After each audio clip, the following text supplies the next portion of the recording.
There was also news today, Megan, and this is news that I think a lot of parents and kids were wondering about. They are going back to class, that's the plan, on Monday, as planned. Did Christine Elliott explain that decision?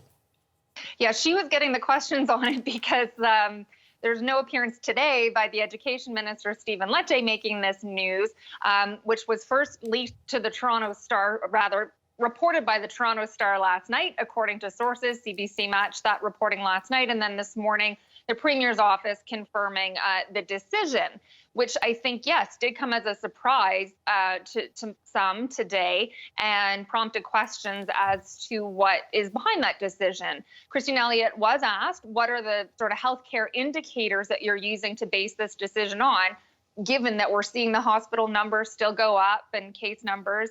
And part of the rationale last week given by Premier Ford to keep schools closed was to reduce social contacts and help protect the healthcare system. Christine Elliott didn't give any specific healthcare indicators, Andrew, but she did talk about the importance of having kids in class, learning in person for their mental health. She also talked about this week sort of buying some time to allow more school staff to get their booster shots. There have been some dedicated vaccine clinics going on in recent days to help them do that. They also have been receiving deliveries of rapid tests from the federal government, and she said some of those will be going out to schools.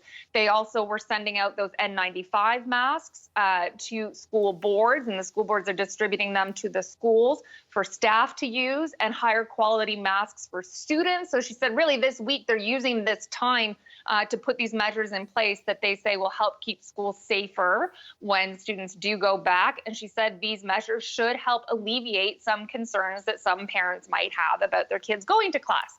We have been hearing some of those concerns from teachers who have to work in those classrooms, Andrew, including from the union representing elementary teachers. She spoke to CBC this morning. Here's the head of that union.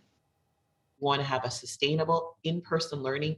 And right now, we haven't been communicated with a plan that can guarantee that. I think what parents need to brace themselves for are school closures, interruption because of staffing, because there's not enough staffing there to maintain that.